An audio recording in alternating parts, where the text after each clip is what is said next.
세상을 살다 보면 참 이상한 사람이 많아 보입니다.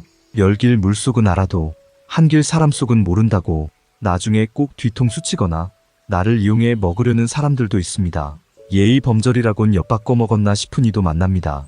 그럴 때마다 훌훌 털고 일어나곤 하지만 아예 그런 상황을 원천 차단할 수 있는 방법은 없을까요? 오늘 다산 정약용 선생님의 말씀 들으시며 그 지혜를 배워보시기 바랍니다. 남이 나를 업신여길 때 내가 하는 대로 남이 나를 대접한다. 윗사람이 나를 능멸하고 아래 것들이 농간을 부리는 것은 내가 그들에게 만만하게 보였기 때문이다. 남이 나를 업신여기는데도 먹고 사는 문제에 붙들려 전전긍긍한다면 그 자리조차 지킬 수가 없다. 내 마음속에서 전전긍긍을 걷어내려면 사심을 버려라. 벌떡 일어나 툴툴 털고 떠나면 그뿐이라는 생각을 지녀라. 내게 범접할 수 없는 늠름한 기상이 있어 지위에 연연하지 않음을 보이면 남이 나를 감히 도발하지 못한다. 무리하게 굴 수 없다. 남이 내게 함부로 굴거든 스스로를 돌아보라. 말의 무게.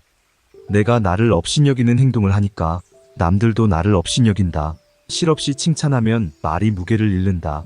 근거 없이 비방하면 비난이 내게로 돌아온다.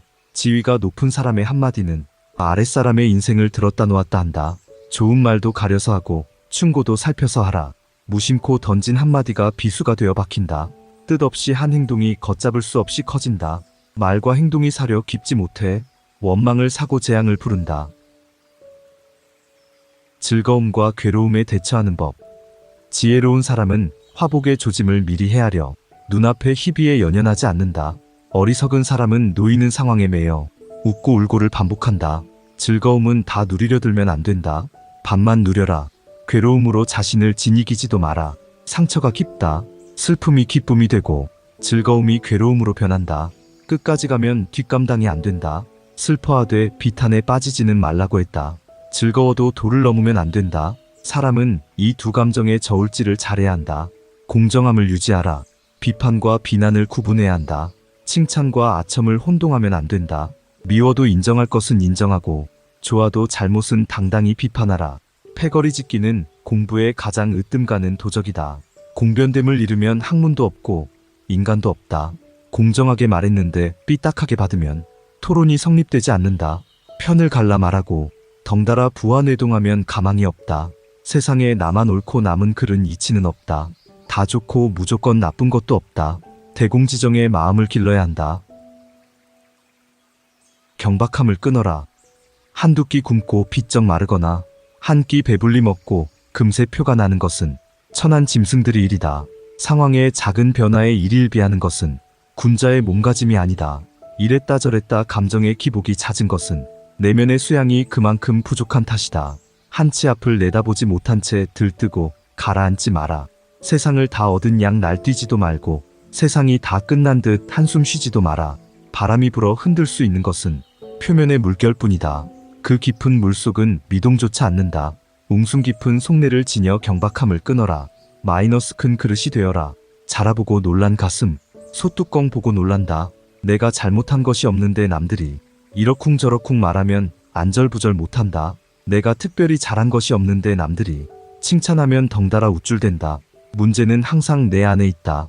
일이 잘못되면 스스로를 반성할 뿐 남을 탓하지 마라. 내 스스로 떳떳하면 누가 뭐라 해도 굽히지 않고 밀고 나가라. 날마다 진보하여 큰 그릇이 되려거든 호연한 기상을 길러라.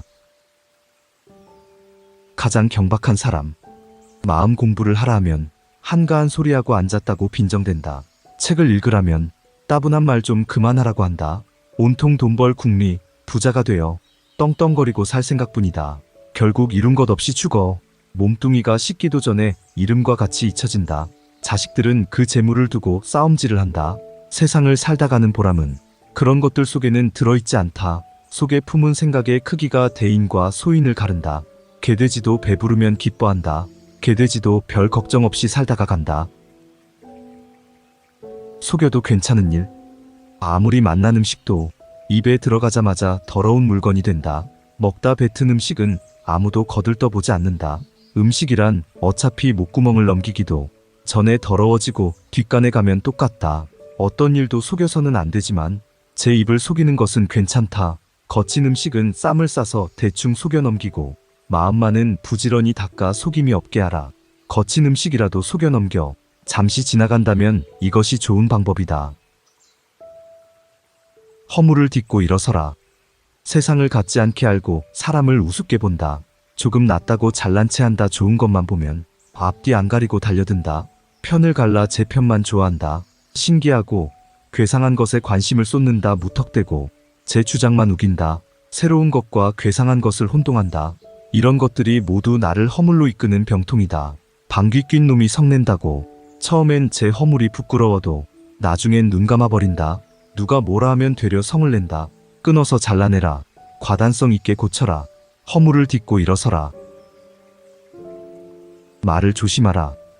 호연지기는 하늘을 우러르고 땅을 굽어 떳떳한 마음이다. 마음에 부끄러운 일이 없고 거짓이 없을 때만 깃드는 거룩한 기운이다. 그러다가 한 번이라도 이욕에 눈이 팔리면 순식간에 흔적도 없이 사라져버린다. 호연지기가 사라지면 그때부터 헛개비 인생이 된다.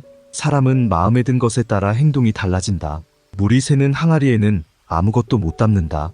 겉보기에 멀쩡해도 한번 믿음을 잃으면 깨진 독이다. 빈천한 처지에 말만 그럴듯하면 사람들이 더욱 천하게 본다.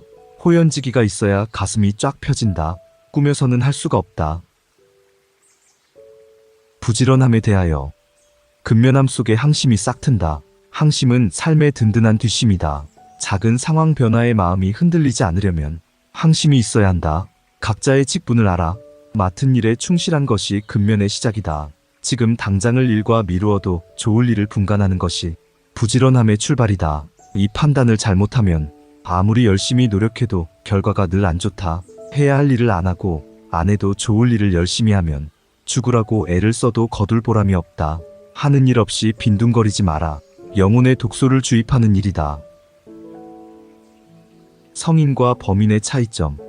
사람은 감정의 동물인지라 늘 허물이 뒤따른다. 허물이야 누구든 없을 수 없다. 하지만 허물이 있을 때 이를 돌이켜 뉘우치는가 아니면 없던 일로 덮어두는가에 따라 성인과 광인이 갈린다. 성인은 끊임없이 자신을 돌이켜 반성하여 나날이 향상하는 사람이다. 광인은 제 재주만 믿고 남의 탓만 하며 투덜대다 제풀에 주저앉는 사람이다. 성인의 길로 갈까? 아니면 미치광이의 길을 따를까? 뉘우침이란 한 단어에 그 갈림이 놓인다. 오늘 다산정약용 선생님의 말씀 어떠셨나요? 저는 참 많은 것을 느꼈는데요. 시대는 다르지만 세상을 사는 것은 참 비슷하다고도 느꼈고 몇백 년 전의 조언이 시간을 초월해 제 가슴에 닿은 것 같았습니다.